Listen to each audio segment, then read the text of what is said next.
다 꺼내셨죠? 일단 다 1페이지, 이게 트레이닝북입니다. 학년별로 좀 다르지만 1페이지를 다 펴주십시오. 1페이지 보이시죠? 자, 1페이지 펴시면 표가 상당히 복잡하게 돼 있을 겁니다. 자, 어차피 보기 박스 문제 풀 때 표 X축, Y축부터 확인해야 하니까 우리도 동일하게 한번 봅시다. 제일 위에 가로축 봅시다. 일단 1번부터 해서 몇 번까지 나와 있습니까? 제일 위에 몇 번까지야? 오케이, 13번까지 나와 있습니다. 세로축 볼게요. 제일 왼쪽에서 데이 1부터 시작해서 가장 아래 내려가면 몇 7차까지 나와 있습니까? 20일까지 나와 있습니다. 자, 이 책은 최대 문항이 하루치에 13개, 그 다음 책 전체는 21차로 구성되어 있습니다. 과제가 20일 분량 관련되어 있는 책입니다. 자, 그럼 이 표는 왜 들어가 있는가? 한번 보도록 할게요. 예를 들어서 여러분들이 1일차에서 4번 문제를 틀렸다고 가정해 봅시다. 다시 얘기할게요. 1일차에서 4번 문제를 틀렸다고 가정해 볼게요. 그러면 4번 문제를 가보면 그 자리에 영어랑 숫자가 써 있을 텐데 D 몇 번이라고 써 있습니까? D 4번이라고 써 있습니다. 이게 저희가 과제 문제에다가 부여해 놓은 코드 유형입니다. 자, 그럼 이러면 어떻게 하는가? 틀렸다면 그 1일차 4번 D4에다가 동그라미를 치신 다음에 뒤로 넘어가 볼게요. 3페이지. 자, 3페이지에 보시게 되면 D 유형과 관련된 코드를 설명해 놨습니다. 보이시죠? D로 시작하는 것들은 비문학 독서 제재이고 4번이 문제 유형입니다. 자, 문제 유형 들어가 보시면 4번 독서에서 서술 방식과 관련된 문제가 D4번이라는 겁니다. 이해되시겠죠? 이해 안 되시는 분? 다음. 그래서 여러분들이 과제장을 1일차, 2일차 진행하시면서 내가 틀린 문항 유형 코드에다가 매일매일 동그라미 쳐 두셔야 됩니다. 그래서 여러분들이 반복적으로 틀리는 문제 유형이 어떤 것인지 확인하셔야 됩니다. 21차가 종료가 되고 나면 제일 밑에다가 가장 많이 틀린 3가지 유형을 뽑아서 써두시고 그리고 나서 그 유형을 다시 같이 해결해야 됩니다. 되시겠죠? 이게 계속 쌓이면 쌓일수록 내가 취약한 문제 유형이 뭔지 금방 보이게 될 겁니다. 자, 그럼 이제 이거는 책을 다 한 뒤에 결과 분석하는 프로그램이라고 생각하시면 될 것 같고요. 우리한테 필요한 건 어떻게 하느냐이니까 5페이지 한번 다 펴볼게요. 5페이지. 자, 지금 예비고 2 과제장 같은 경우에는 5페이지부터 시작해서 1일차가 뒤로 한번 넘겨볼게요. 어디서 끝나는지. 9페이지까지 보셔야 될 겁니다. 맞죠? 9페이지 뒤를 넘겨보면 데이 2, 2일차가 시작이 되니까. 자, 문항 번호가, 자, 좀 칠판 좀 지울게요. 문항 번호가 1번부터 해서 1일차는 12번까지입니다. 맞죠?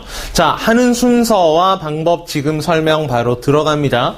일단은 똑같습니다. 12번까지 그냥 풀기가 1단계, 그리고 나서 뒤에 보시면 해설지, 답지 붙어 있을 겁니다. 그냥 답지 보고 채점만, OX만 해주시면 됩니다.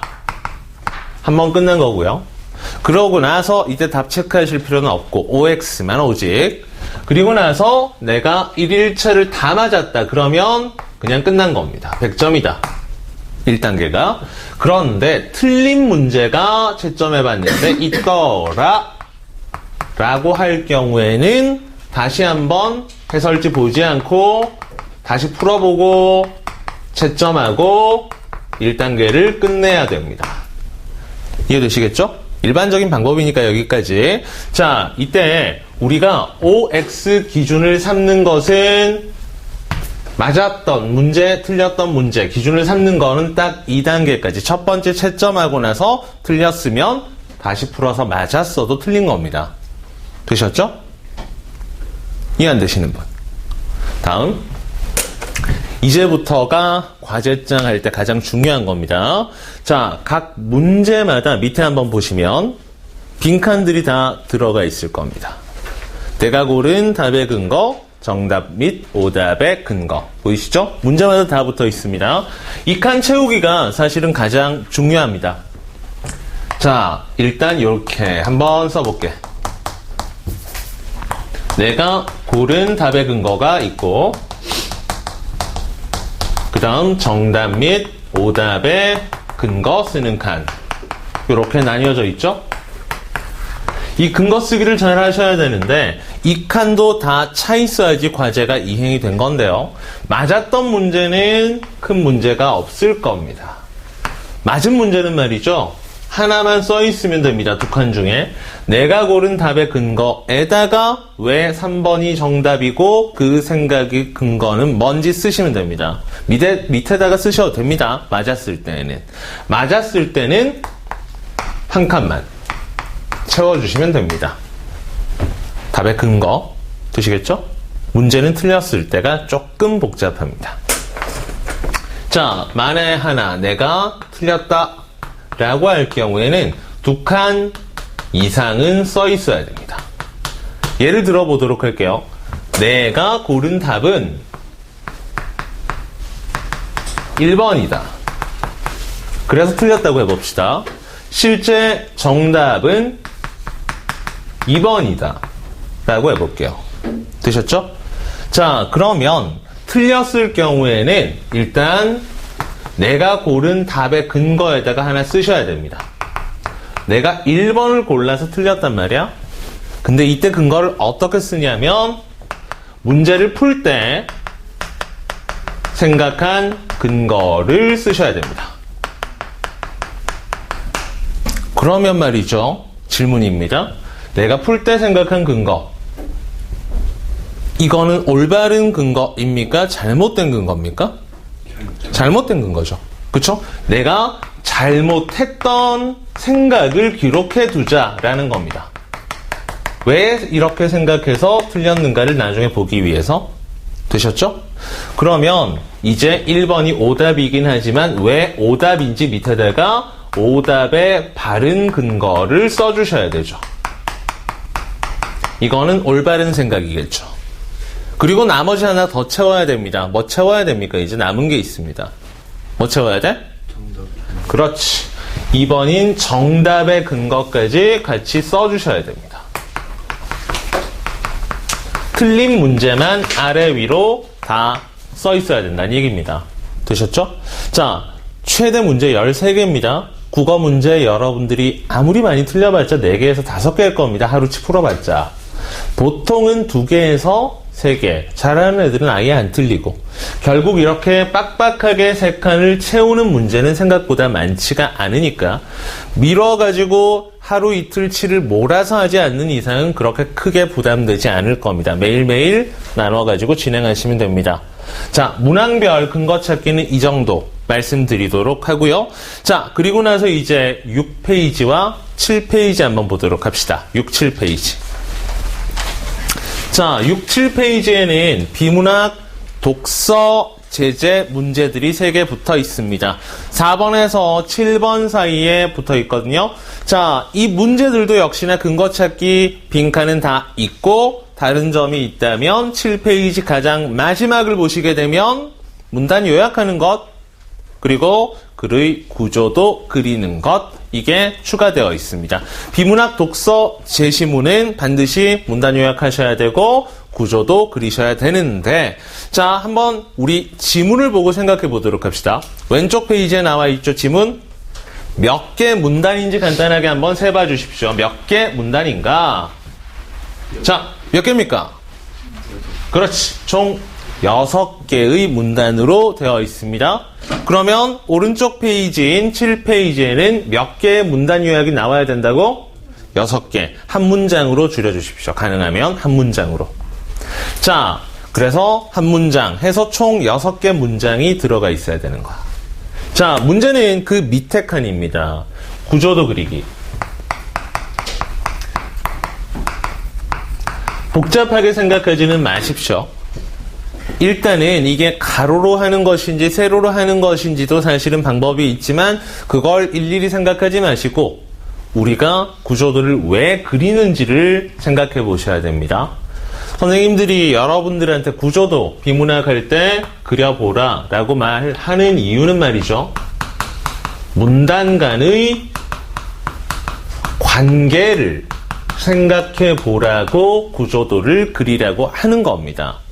그래서 세로로 이 문단을 내리건 가로로 하건 이게 중요한 게 아니라 그 관계를 생각해 봤냐가 더 중요하기 때문에 예를 들어서 한번 이렇게 놓을게요. 자, 방금 우리가 보았던 지문은 6개 문단이지만 편의상 5문단짜리 글을 보았다고 가정할게요. 그러면 첫 문단은 하는 일이 다 똑같습니다. 첫 문단은 여러분들이 반드시 그 1문단 1이라고 쓴 다음에 밑에다가는 화제를 써주셔야 됩니다. 바로 위에서 문단 요약을 하고 구조도 그리러 내려왔기 때문에 화제 하나 찾는 거 별로 어렵지 않을 겁니다. 그 다음 마지막 문단, 이게 5문단인 경우도 있겠고 어떤 글은 6문단, 7문단일 수도 있고 4문단에서 끝날 수도 있는데 얘는 꼭 끝에다가 혹은 밑에다가 이렇게 써주셔도 됩니다만 어떻게 마무리하는가 설명 방식을 마지막 문단을 보고 한번 써주셔야 되는데 상투적으로 끝납니다. 흔히 많이 일어나는 마무리 방식 몇 가지 안에서 대충은 정리될 것 같은데요. 마지막 문단에서 화제의 가치나 의, 장점 이런 걸 말하면서 끝냈는지 아니면 앞으로의 전망, 미래, 예상 따위를 보여주면서 끝냈는지 아니면 앞에 있었던 내용들을 요약, 정리 따위를 하면서 끝냈는지 아니면 두 가지 섞여 있을 수도 있죠. 아니면 한계점, 앞으로의 과제 이런 것들, 문제점 이런 것들을 밝히면서 끝냈는지 이 정도 몇 가지 안에서 뺑뺑 돌 겁니다. 논설문이라면 주장, 설득, 비판 이런 식으로 갈 수 있겠지만 이런 것들을 생각해서 이 문단은 어떤 설명 방식으로 마무리를 했는가를 마지막 문단은 꼭 해주셔야 됩니다. 되셨죠? 자, 그럼 문단 간의 관계를 생각해 보기 위해서 하라고 했는데 그건 어떻게 하는 건가? 자, 이제 중간에 낀 애들 가지고 하는 겁니다. 나머지 문단들 1문단 지나가시고요. 2문단부터 3문단 할 때도 그렇고 4문단 할 때도 마지막 문단 할 때도 문단 간의 관계를 어떤 기준으로 생각해 주시냐면 이렇게 생각하십시오. 글 전체를 따지려고 하지 마시고 바로 앞 문단 간의 관계가 어떻게 되는 것일까를 일단 계속 생각하십시오. 그래서 1문단은 앞에 게 없으니까 그냥 지나갑니다. 화제만 체크하고. 그러면 2문단 읽고 나서는 이런 생각을 해보라는 거야. 2문단은 1문단과 어떤 관계일까를 생각해보라고. 대부분의 경우에는 1문단의 화제가 2문단에서 구체적으로 나오니까 이 사이의 관계는 2문단이 구체화한 것이다. 화제를 상세화한 것이다가 상당히 많을 겁니다. 이렇게 들어갈 때도 있을 거고 어떤 경우에 따라서는 2문단과 3문단 사이 관계 봤더니 2문단과 3문단은 완전 반대더라 해서 설명 방식으로 대조 이렇게 될 수도 있겠죠. 혹은 4문단이 3문단의 예시가 될 수도 있을 겁니다. 아이고 되시겠죠? 대부분 여러분들이 알고 계시는 설명 방식을 이 칸 사이에다가 써주시면 문단 간의 관계를 생각하는 게 되니까 자, 조금 어려울 수 있는 것들이 4문단과 5문단이 전혀 관계 없어 보이거나 관계라기보다는 이게 설명 1이고 설명 2 계속 이어지는 것 같아 라고 한다면 그때는 대등하다, 병렬적이다 이런 것들 쓸 수 있겠죠. 되시겠죠? 상황에 따라서는 근거와 결론 이렇게 문단이 나눌 수도 있으니까 앞문단과의 관계를 생각하시되 여러분들이 일반적으로 잘 알고 있는 설명 방식 단어들을 좀 떠올리면서 채워보시면 됩니다. 되셨죠? 자, 그 다음 뒤로 넘어가 보도록 합시다. 8페이지, 9페이지 설명드릴 마지막 부분입니다. 문학이죠, 문학. 자, 이게 시가 들어갈 수도 있고 소설이 들어갈 수도 있습니다. 그런데 다행히 첫 번째 1차에는 현대소설이 들어가 있고요. 소설은 문학 같은 경우에는 앞에 있었던 독서와는 다르게 지문 정리하는 칸이 문제 끝에 있는 게 아니라 지문 바로 밑에 있습니다. 보이시죠? 자, 소설이다 보니까 찾아야 하는 칸이 인물, 사건, 배경, 특징이나 주제. 맞죠? 자, 한번 써볼게요. 소설 구성에 3요소가 들어가 있습니다.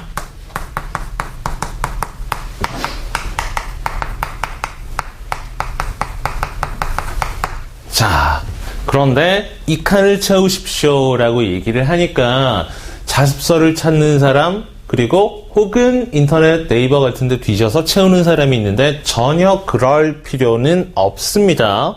우리가 원하는 것은 주어진 제시문, 즉 지문의 핵심 인물은 누구고, 사건은 뭐고, 배경이 뭐고, 주제는 뭐냐가 필요한 거지 글 전체의 주제 따위는 우리한테 안 필요합니다. 자, 그러면 어떻게 들어가야 하는가 한 번씩 해볼게. 인물을, 모든 등장인물을 다 쓰는 게 아니라 당연히 핵심 인물을 쓰셔야 됩니다. 핵심 인물은 그럼 대체 어떻게 판단하는데, 사건부터 찾으셔야 됩니다. 사건부터. 사건은 모든 게 사건이죠. 사실은 숨 쉬는 것도 사건인데, 소설에서 말하는 사건이란 갈등을 일으키는 사건입니다. 그게 핵심 사건인 겁니다. 수능 제시문이건 모의고사 제시문이건 간에 지문이 주어졌다면 단 하나의 갈등 없이 일어나는 지문은 없습니다. 내적 갈등이 있건, 인물 간의 갈등이 있건, 사회와의 갈등이 있건, 반드시 하나 이상의 갈등은 들어가 있습니다. 그 갈등을 유발하는 사건이 핵심 사건, 지문에서 찾아야 되는, 그리고 그 사건과 관련되어 있는 인물들이 핵심 인물입니다. 되시겠죠? 그러니까 등장인물이 이거 저거 요놈 다 나온다고 다 쓸 필요 없이 핵심 사건과 관련된 인물들만 추려서 쓰시면 된다는 얘기입니다. 그 다음 배경 같은 경우에는 지문에서 시, 공간적 혹은 사회적 배경이 있으면 쓰시고 없으면 안 쓰셔도 됩니다. 주의하실 점은 말이죠, 이 배경 소설에서, 특히 현대 소설에서 배경 쓸 때에는 문제에 있는 보기 박스 문제가 들어가 있다. 그런 데서 간혹 가다가 사회적, 시대적 배경이 나오는 경우에는 문제에서 정보를 얻어서 빈칸 채우기를 해주셔야 됩니다. 되시겠죠? 자, 남는 게 이제 특징 및 주제 쓰는 건데, 특징은 주로 서술 방식과 관련된 것들을 써주시면 좋습니다. 서술 방식이 뭔지 모르겠어. 예를 들어 의식의 흐름인지, 문장의 길이가 짧은지, 긴지, 배경 묘사가 탁월한지 전혀 모르겠어 라고 하신다면 옆에 있는 문제 중에 하나 참고해 보도록 하셔서 8번 문제 같은 경우를 예를 들어서 답이 3번이라고 가정해 봅시다. 그러면 이게 올바른 선택지이기 때문에 특징 중에 하나는 낭만적 분위기와 배경, 이런 것들이 드러난다가 특징이 될 수 있는 겁니다.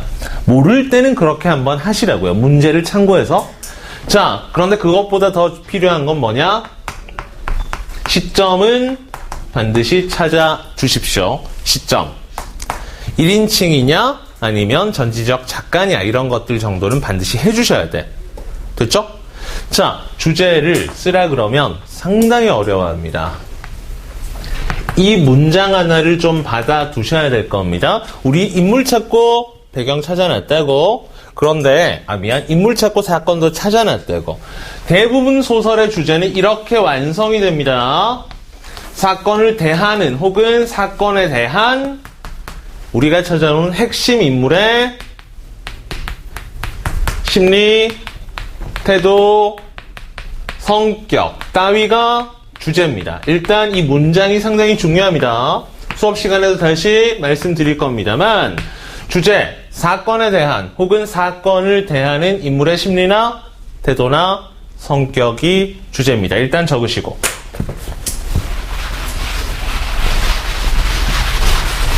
샘플로 하나만 해보도록 할게요. 샘플로 하나만 딱 해볼게요. 쉽게 이해할 수 있는 걸로. 자, 사건 자체가 인물이 찾아야 되고 사건 찾아야 되는데 보통 사건 찾으라고 얘기를 했죠. 자, 그래서 일제강점기가 있어서 일제가 주는 억압, 이게 갈등의 원인이다 라고 생각해 봅시다. 되셨죠? 갈등의 원인이 사건이라고 그랬으니까. 그러면 여기에 주요 인물이 하진우라고 해봅시다. 하진우가 일제라는 놈들과 사회적 갈등을 일으킨다. 이렇게 잡을 수 있잖아? 됐죠? 그때 인물의 심리가 분노라고 해봅시다. 자, 주제 어떻게 만들어야 됩니까? 사건을 대하는 내지는 사건에 대한으로 갑니다. 그래서 일제의 억압에 대한 인물의 심리, 태도, 성격이 주제라고. 인물, 하진우. 맞죠? 심리 써놨습니다. 분노. 그럼 주제 어떻게 갑니까? 일제 억압에 대한 하진우의 분노가 주제인 겁니다. 되시겠죠? 지금까지 여러분들이 주제를 스스로 만들어 본 적이 별로 없었을 텐데 대부분의 소설 주제는 사건에 대한 인물의 심리, 태도, 성격 안에서 주제가 만들어집니다. 글 전체가 필요한 게 아니라 제시문이 필요한 거니까 지문 분석 하셔야 됩니다. 자, 뒤에 가시다 보면 시문학 채우는 것들이 나올 텐데 시문학 채우는 것들은 그냥 화자 찾고 대상 찾고 정서 태도 찾고 상황 찾는 거라 시키는 것만 따라가면 대체로 끝날 거고요. 화자 찾아라 라고 하는 것은 나가 표면에 있냐 없냐만 찾아주시고 시적 대상부터 잘 찾으십시오. 시에서 주인공은 누군지 생각하고 쓰시면 시적 대상입니다. 주제는 대부분 정서와 관련되어 있습니다만 이 내용은 아마 수업 시간에 진도 나갈 때 바로 다음 시간부터 하시게 될 겁니다. 여기까지 하도록 합시다.